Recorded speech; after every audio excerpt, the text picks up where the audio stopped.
Urusan dunia ini selama itu yang dibolehkan oleh Allah, yang dihalalkan itu ambil kalau dilarang oleh Allah. Kalau dilarang dan kita niatkan untuk persiapan kita di masa akan datang, itu pun kalau dilarang. Cuma orang yang berlaku demikian tadi orang yang dikatakan Nabi sebagai orang yang tidak malu kepada Allah Subhanahu wa ta'ala.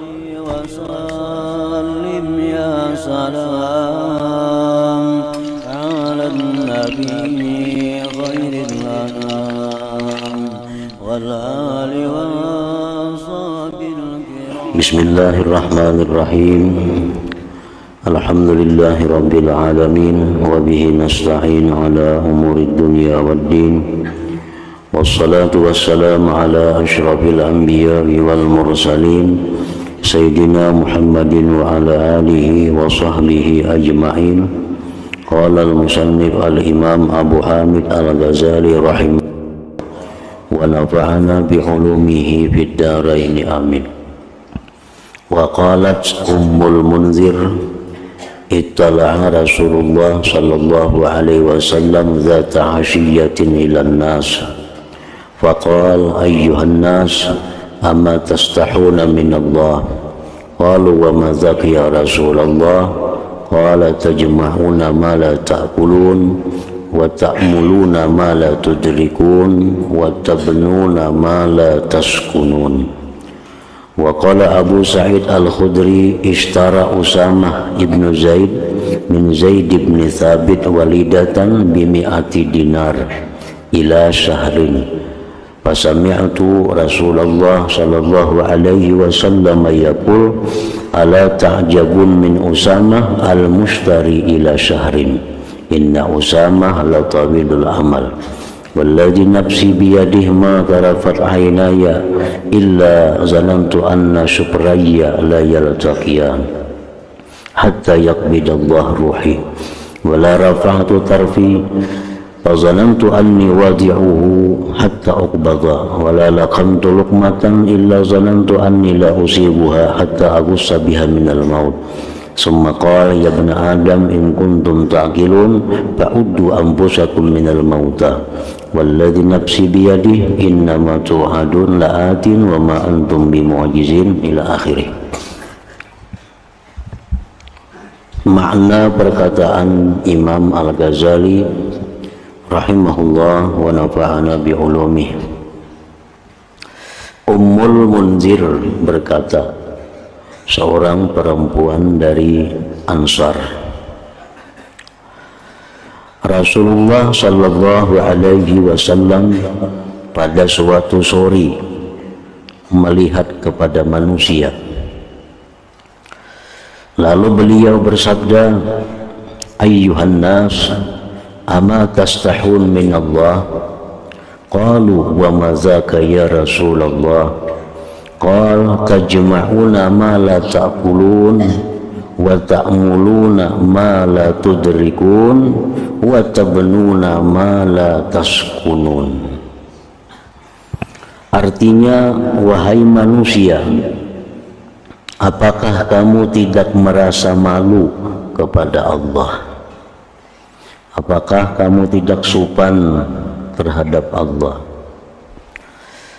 Mereka manusia, sahabat-sahabat tadi bertanya, apa itu wahai Rasulullah? Apa itu yang dimaksud dengan kadasupan terhadap Allah itu? Apa yang dimaksud dengan tidak malu kepada Allah itu? Beliau bersabda, kamu mengumpulkan sesuatu yang tidak kamu makan, dan kamu mengangan-angankan sesuatu yang tidak kamu perdapati, dan kamu membangun sesuatu yang tidak kamu diami.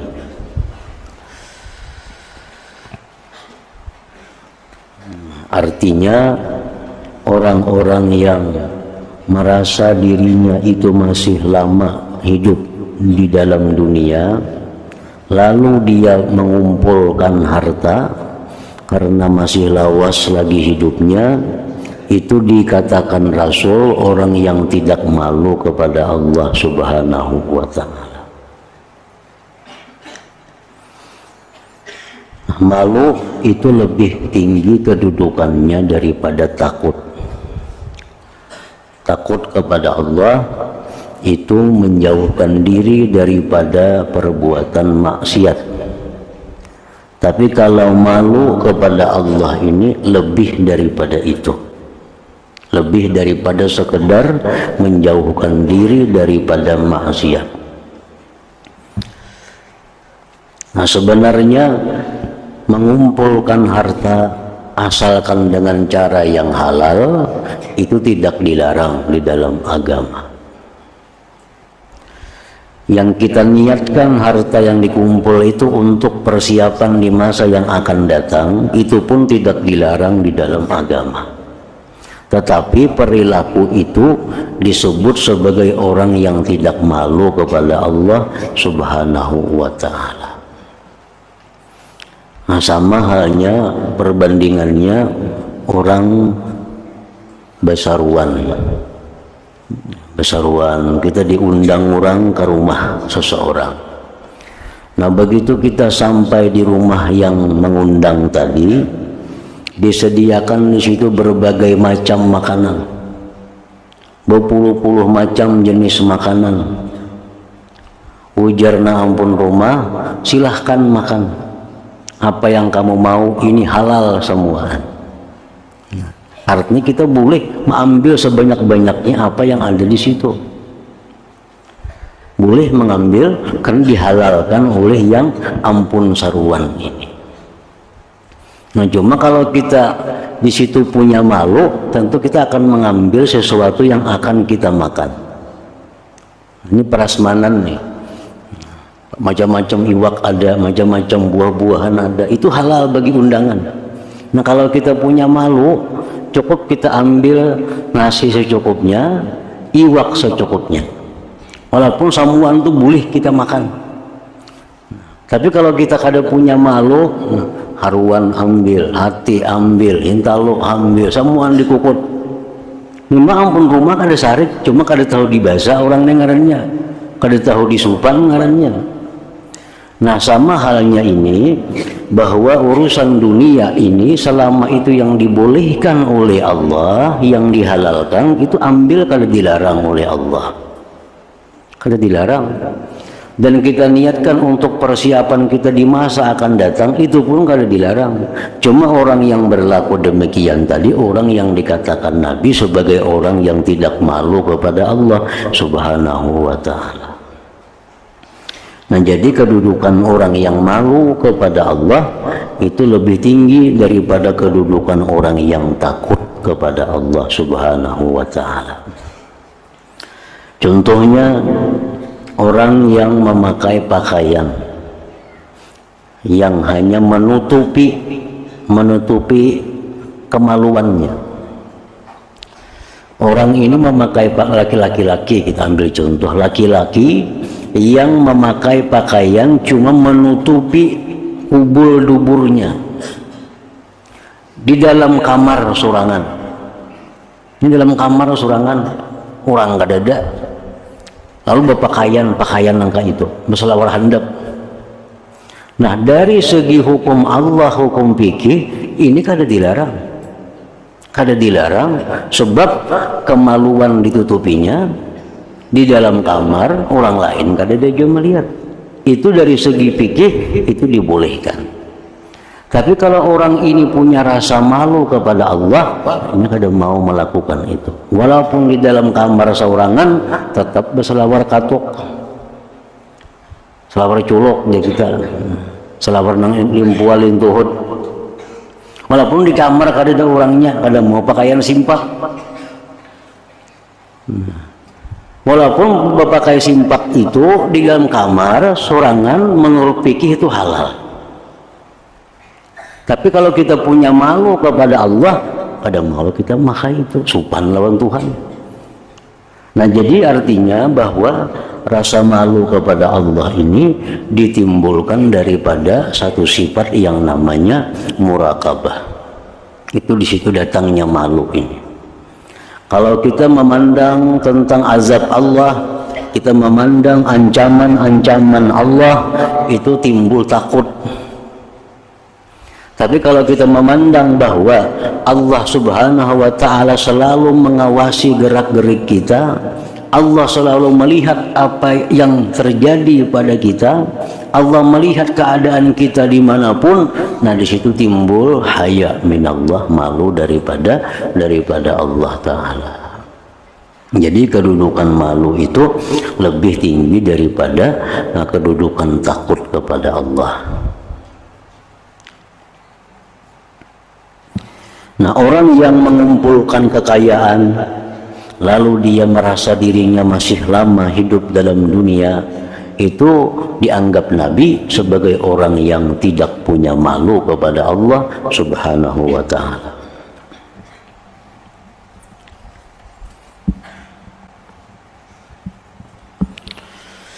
Abu Sa'id Al-Khudri berkata, Usamah bin Zaid.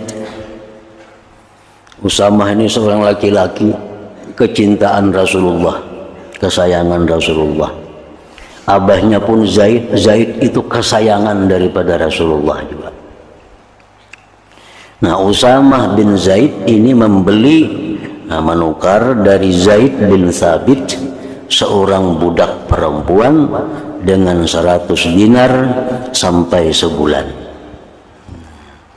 Usamah bin Zaid nukar budak perempuan harga 100 dinar, cuma kredit sebulan hanya punah. Lalu ujar Abu Sa'id tadi, saya mendengar Rasulullah sallallahu alaihi wasallam bersabda, ala ta'jabuna min Usamah al-mushtari ila syahrin, inna Usamah la tawilul amal, walladhi nafsi biyadih ma tarafat aynaya illa zanantu anna syufrayya la yaltaqiyan hatta yaqbidallah ruhi wa la rafa'tu tarfi fa zanantu anni wadi'uhu hatta uqbad wa la laqamtu luqmatan illa zanantu anni la usibuha hatta aghussa biha minal maut. Thumma qal ya bani Adam in kuntum ta'qilun fa'uddu anfusakum minal mauta walladhi nafsi biyadih innama tu'adun la'atin wa ma antum bimu'jizin. Nah, artinya Rasulullah bersabda begitu mendengar kekasih beliau Usamah bin Zaid ini menukar budak berhutang sebulan, lalu ujar Nabi, apakah kamu tidak heran, tidak aneh dari Usamah yang membeli sampai 1 bulan? Di sini aneh juga, Usamah nukar budak wani berhutang sebulan. Sesungguhnya Usamah itu panjang angan-angannya. Usamah itu panjang angan-angannya. Demi zat yang diriku dalam kekuasaannya tidaklah berkedip kedua mataku, melainkan aku menyangka bahwa kedua tepi pelupuk mataku tidak bertemu sehingga Allah mencabut nyawaku. Dan tidaklah aku mengangkat pandanganku, maka aku menyangka bahwa aku meletakkannya sehingga nyawaku dicabut. Dan tidaklah aku menyuap suatu suapan, melainkan aku menyangka bahwa aku tidak menelannya sehingga aku termengkalan sangkal dengannya dalam kerungkungan disebabkan kematian. Jadi Nabi ini satu contoh orang yang sama sekali tidak ada mempunyai angan-angan. Begitu sidin makan, nah itu pun sidin kadang menyangka, kadang memastikan bahwa makanan itu bisa sampai lewat tenggorokan, bisa sanggak di tengah jalan. Begitu sidin memandang sesuatu, beliau pun kadang memastikan bahwa mata sidin itu bisa berkedip kembali sehingga disambar oleh kematian. Nah, jadi Usamah bin Zaid yang mana beliau tadi berhutang menukar jariah 1 bulan, itu dikatakan Nabi sebagai seorang yang tulul amal, panjang angan-angan. Wahai anak cucu Adam, beliau bersabda, wahai anak cucu Adam, kalau kamu berakal, maka anggaplah dirimu termasuk orang-orang yang mati.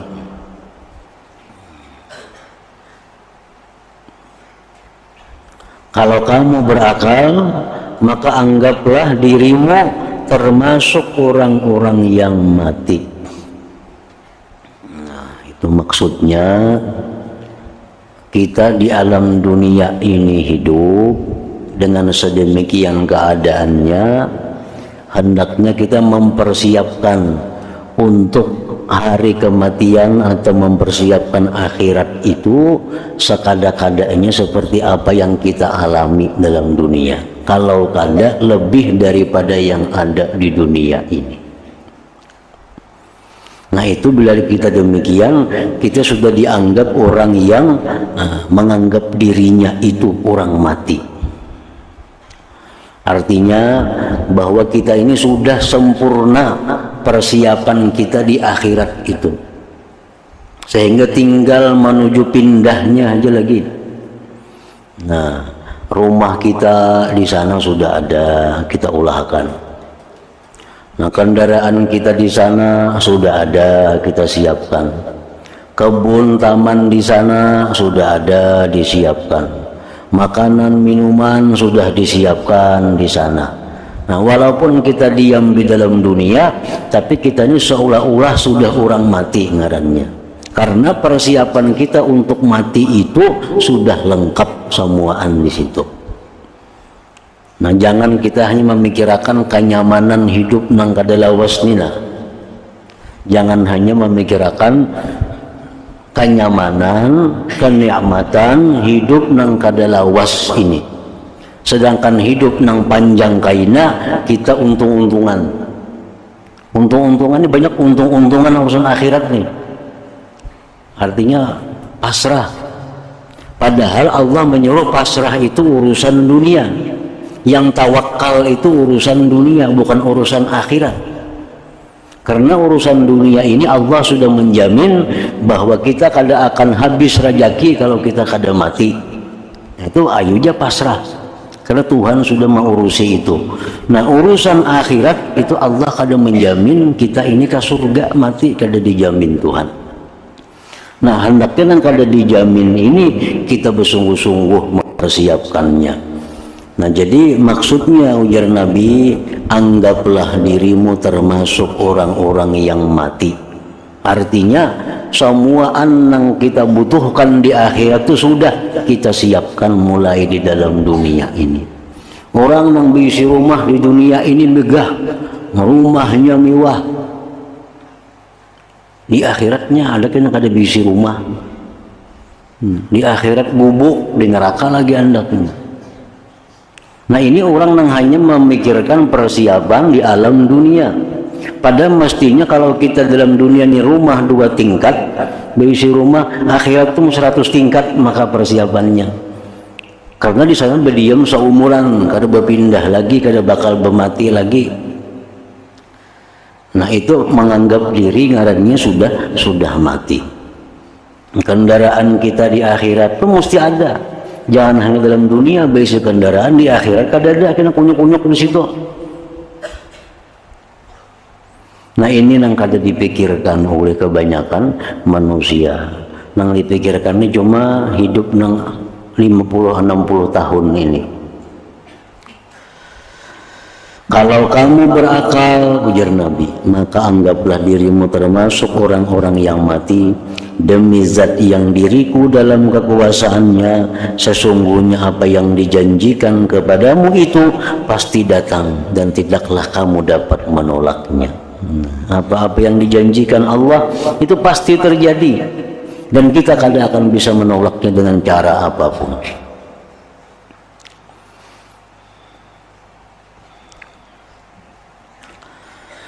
Dari Ibnu Abbas radhiyallahu anhuma bahwasanya Rasulullah sallallahu alaihi wasallam adalah beliau keluar untuk menuangkan air lalu beliau mengusap dengan tanah. Maka saya berkata kepada beliau, wahai Rasulullah, sesungguhnya air itu dekat daripadamu. Maka beliau bersabda, ma yujrini la'alli la ablughu. Artinya aku tidak tahu, mungkin aku tidak sampai kepadanya. Nah, ini Nabi kita hendak berwudu. Di sana tuh ada banyu. Paling jauh lah ada banyu di sana. Cuma Nabi kita bertayamum. Kan bertayamum di situ-situ juga tuh. Nah, kalau nak mencari banyu ada beberapa langkah di sana ada banyu. Ujar Ibnu Abbas, wahai Rasul tuh di sana ada banyu. Apa pian bertayamum di sini? Ujar Nabi, barangkali aku kada sampai ke sana aku mati. Nah, jadi ini menunjukkan bahwa Nabi itu sebenarnya kada punya angan-angan. Walaupun hitungan yang beberapa detik, Nabi itu kada punya angan-angan. Artinya aku tidak tahu, mungkin aku tidak sampai kepadanya. Nah, sebahagian ulama ada yang mengatakan bahwa ini contohnya sembahyang witir. Nah, sembahyang witir itu ada yang mengatakan yang afdal itu di akhir malam. Akhir malam itu artinya pukul 4, pukul 3 itu yang afdal sembahyang witir. Ada sebagian ulama lagi yang mengatakan witir itu afdalnya Mbak Isya langsung. Habis sembahyang Isya, sembahyang ba'diyah Isya, witir. Alasannya yang pertama tadi witir itu lebih baik dikerjakan di akhir malam karena itu ada hadis Nabi. Ij'alu akhir salatikum witra. Jadikanlah ajar Nabi akhir sembahyang kamu itu witir. Nah, jadi kayak akhir malam pukul 3, pukul 3:30 berwitir karena itu ada hadisnya. Ujar ulama yang mengatakan bahwa witir itu lebih baik habis Isya sebelum guring. Alasannya kenapa? Karena kalau kita menunda witir sampai ke akhir malam, kita tulul amal panjang angan-angan ngarannya. Berusaha mati jam 12, berusaha mati jam 1, jam 11, kesampat lagi berwitir. Nah, jadi menurut ulama yang berpaham demikian, witir itu lebih baik disegerakan. Begitu Isya, sunat Isya ba'diyahnya witir. Karena mau ada umur misalnya sampai bangun tah malam, nah sembahyang sunat yang lain kada apa-apa itu. Tapi urusan witir jangan sampai menunda, karena itu bagian daripada tulul amal, merasa hidup lagi sampai ke subuh ngarannya. Maka jar Nabi, bila engkau di waktu pagi jangan merasa hidup sampai kamarian, bila kamarian jangan merasa hidup sampai pagi. Nah, makanya witir ini disegerakan. Karena kalau aku anda ke witir kena para subuh, berarti aku merasa hidup sampai ke subuh. Nah, jadi sama-sama kuat aja dalilnya nih. Yang penting berwitirnya, bila-bila kah. Cuma ada pegangan keduanya.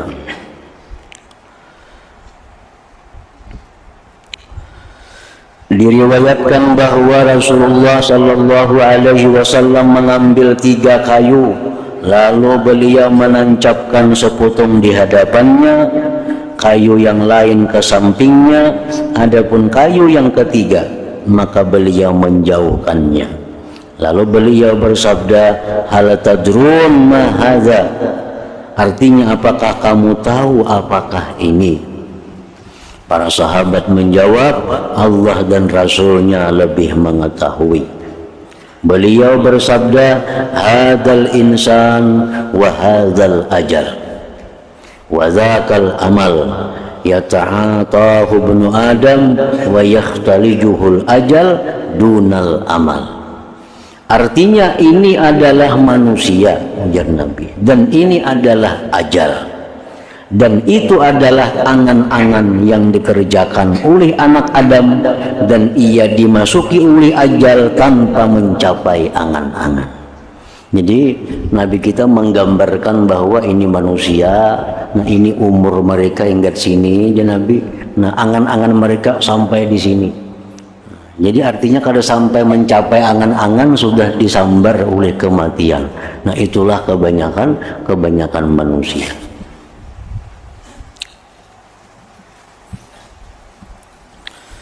Rasulullah Sallallahu Alaihi Wasallam bersabda, masalu bani Adam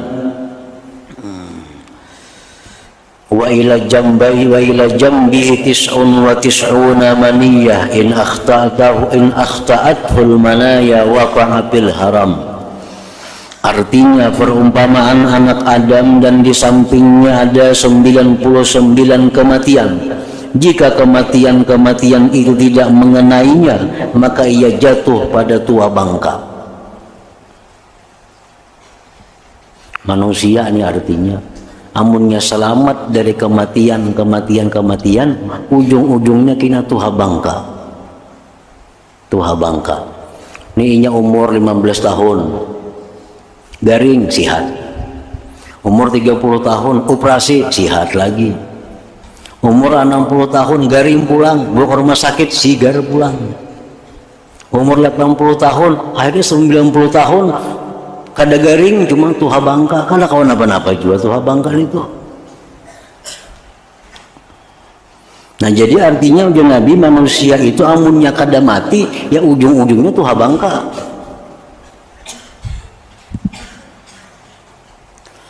Ibnu Mas'ud berkata, ini adalah seseorang dan ini adalah kematian.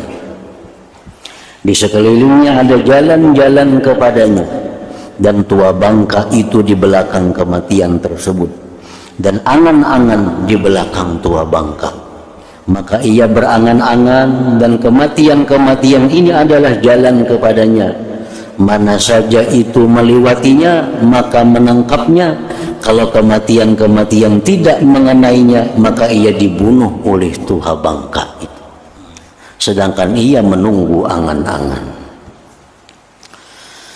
Abdullah bin Mas'ud berkata, Rasulullah sallallahu alaihi wasallam menggaris bagi kami garis segi 4 dan beliau menggariskan di tengahnya satu garis dan beliau menggaris beberapa garis di samping garis tersebut. Dan beliau menggaris satu garis di luar dan beliau bersabda, atadruna hadza, tahukah kamu ini, ujar Nabi. Para sahabat menjawab, Allah dan Rasulnya lebih maha tahu. Beliau bersabda, hadzal insan lil khattil ladzi fil wasat wa hadzal ajal muhitun bih wa hadhil agrat lil hututil lati hawla tanhashuhu in akhta'ahu hadza nahashahu hadza wa zakal amal ya'nil khattal kharija. Artinya ini adalah manusia bagi garis yang di tengah, dan ini adalah ajal meliputi dengannya, dan ini a'rad bagi garis-garis yang di sekelilingnya dan yang menggigitnya. Jika garis ini tidak mengenainya maka garis ini akan menggigitnya, dan itu adalah angan-angan. Garis yang di luar daripada segi 4 itu adalah angan-angan. Beliau maksudkan garis yang di luar itu. Anas radhiyallahu anhu berkata, Rasulullah sallallahu alaihi wasallam bersabda, yahramu ibnu Adam wa yabqa ma'ahu husnan al-hirsu wal amal. Wa fi riwayat wa tashibbu ma'ahu husnan al-hirsu 'alal amal wal hirsu 'alal umur. Artinya Rasulullah bersabda, anak Adam tua bangka, mata kaur, telinga kada mendengar lagi, gigi sudah habis, tangan kada tapi kau bergerak, batis kada kau bergerak lagi, sudah tua bangka. Dan kekal bersamanya dua perkara, nang dua ini kada mau tuha. Satu yaitu kerakusan dan angan-angan.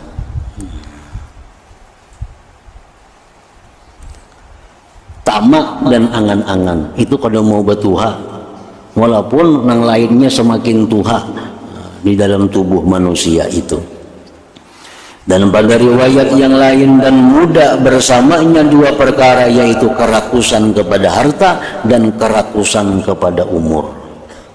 Ada orang saling tuhaan, sudah 80-90 umur, saling sugihan, kikir. Memang kayak itu manusia, keadaan ini itu. Nabi sudah mengatakan ketamaan itu kada mau tuha. Kan menurut akal kita orang itu bila sudah tuha, sugih, mestinya diberiakan di harta, diwakapakan, diulakan masjid, diulakan. Ini mestinya macam itu. Nah tapi jar Nabi, nah kikir cinta kepada harta itu kada mau tuha. lawan anum sama aja, masih semangatnya nang tuha itu tentang kepada harta. Dan Rasulullah sallallahu alaihi wasallam bersabda, naja awwalu hadhil ummah bil yakin waz zuhdi wa yahliku akhiru hadhil ummah bil bukhli wal amal. Artinya permulaan umat ini selamat karena keyakinan dan zuhud mereka, dan akhir umat ini binasa karena kikir dan angan-angan.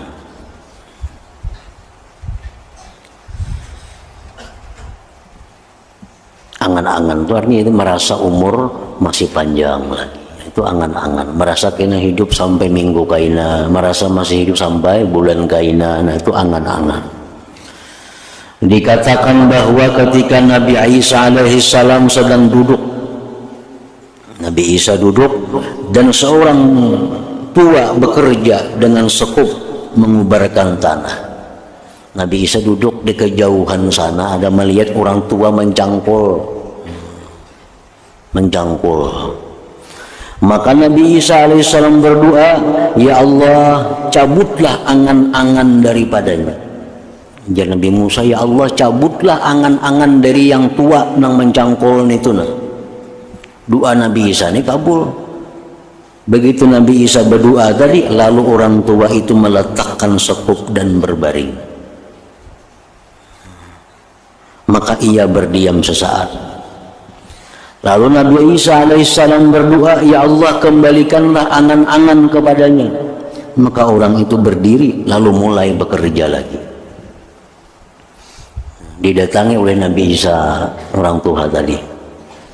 Maka Nabi Isa bertanya kepadanya tentang yang demikian itu.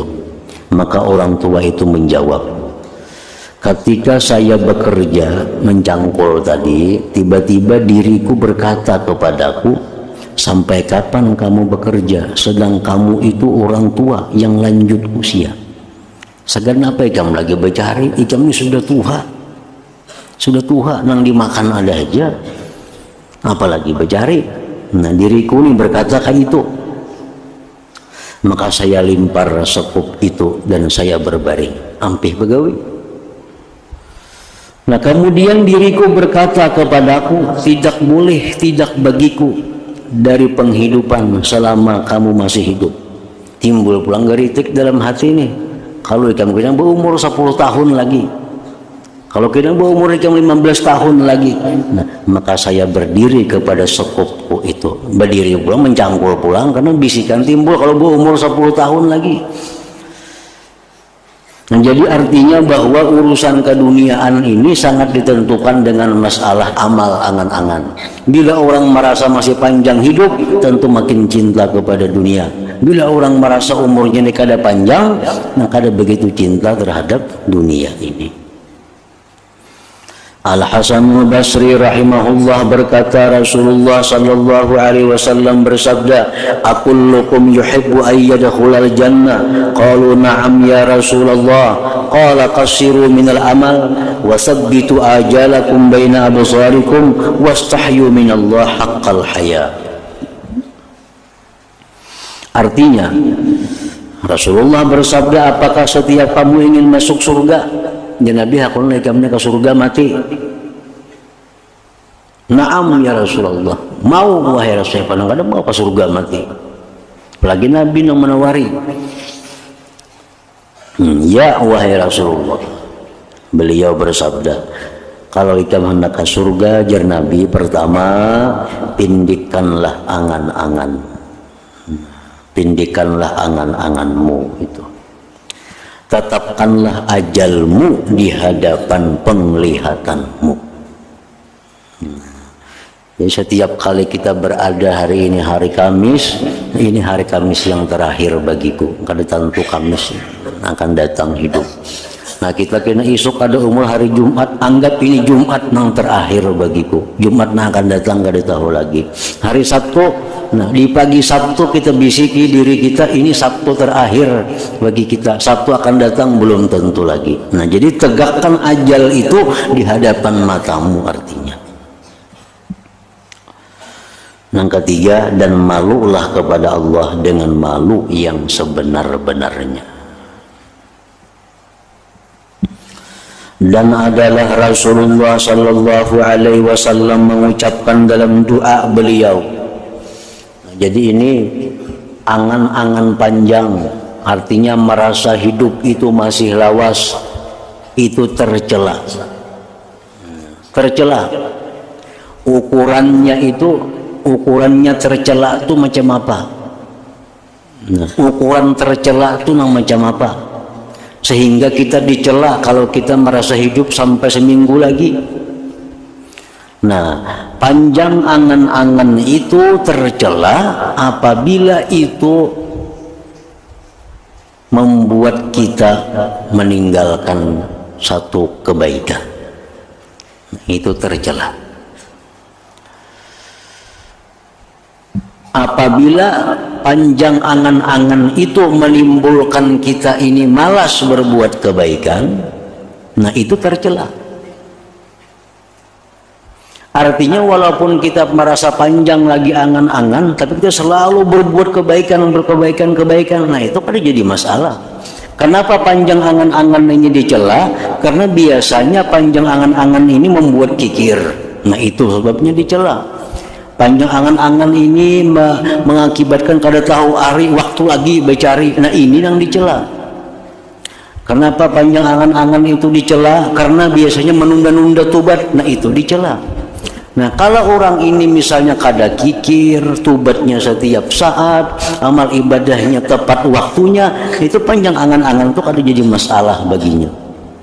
Kada jadi masalah baginya. Jadi panjang angan-angan ini semacam hanya satu sebab nama akibatkan banyak hal negatif. Nah itu sebabnya dicela. Takuni jauh orang maksiat tuh kenapa dia kada tobat? Karenanya merasa masih ada umur panjang. Kenapa orang mati-matian mencari dunia? Karena ini merasa umur panjang. Kenapa kikir lawan dunia? Kikir bahil karenanya merasa masih panjang umur. Nah itu sebabnya dicela. Jadi bukan masalah angan-angannya panjang umurnya itu nang dicela tuh nang diakibatkan oleh itu, yang diakibatkan oleh itu. Kalau kita merasa lagi hidup sampai setahun, kita ini merasa hidup lagi sampai setahun umpamanya, tapi kita niatkan untuk kebaikan, tidak ada perkara kebaikan melainkan kita perbuat. Kita orang yang pemurah, kita orang yang selalu bertobat kepada Allah, kita orang yang menggunakan waktu yang baik sebaik-baiknya. Nah ini masalah merasa umur lagi setahun itu kada dicela dalam agama, kada dicela. Nah kita ini rasa lagi hendak hidup na umur 10 tahun lagi, 10 tahun lagi. Untuk apa hidup 10 tahun lagi? Untuk menambah amal, menambah ilmu. Lalu waktu ini kita gunakan untuk kebaikan, nah itu kada dicela. Panjang angan-angan itu dicela karena biasanya menimbulkan hal-hal yang kada baik, hal yang negatif itu. Dan adalah Rasulullah SAW mengucapkan dalam doa beliau, Allahumma inni a'udzubika min dunya tamna'u khairal akhirah, wa a'udzubika min hayatin tamna'u khairal mamat, wa a'udzubika min amalin yamna'u khairal amal. Artinya, ya Allah, sesungguhnya aku berlindung kepadamu dari dunia yang mencegah kebaikan akhirat. Nabi kita berlindung kepada Allah dari dunia yang membuat sengsara akhirat. Mengapakah? Urusan dunia yang membuat sengsara di akhirat, Nabi kita berlindung kepada Allah daripada itu. Yang kedua, dan aku berlindung kepadamu ya Allah dari hidup yang mencegah kebaikan mati. Dari hidup yang mencegah kebaikan mati. Artinya mun hidup nih bakalan menambah kebaikan aja, panjangkan umur. Amun hidup nih bakal dosa aja lagi digawi, ya baik mati akan, itu maksudnya. Karena yang tahu itu Allah. Nang tahu itu Allah. Waktu kita akan datang nih banyak baikan yang kita perbuat, banyak dosa kah? Nah, amun anggaran waktu akan datang ini banyak dosa, baik mati wah ini. Baik mati wah ini. Kalau pajangannya akan datang ini bakal kita perbuat kebaikan, minta panjangkan umur. Nah, itu artinya, dan aku berlindung kepadamu dari hidup yang mencegah kebaikan mati. Nah, ini yang ketiga nih bab kita, masalah kita. Dan aku berlindung kepadamu dari angan-angan yang mencegah kebaikan amal. Ayo haba angan-angan, tapi jangan mencegah kebaikan amal. Itu kan jadi masalah. Yang jadi masalahnya beangan-angan tapi mencegah kebaikan amal. Apa kebaikan amal? Tobat itu kebaikan amal. Nah, zuhud kebaikan amal. Pemurah kebaikan amal. Nah, akibatnya angan-angannya panjang, tercegah semuaan itu. Nah, Nabi berlindung daripada yang demikian itu. Nah, kemudian asar artinya perkataan daripada para sahabat dan lain-lainnya.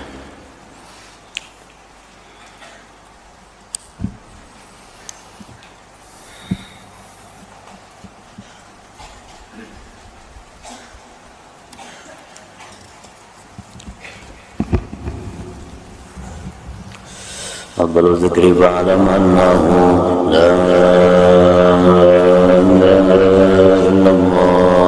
Muhammadur Rasulullah, la ilaha illallah Muhammadur Rasulullah, la ilaha illallah Muhammadur Rasulullah, la ilaha illallah, la ilaha illallah, la ilaha illallah, la ilaha illallah, la ilaha illallah.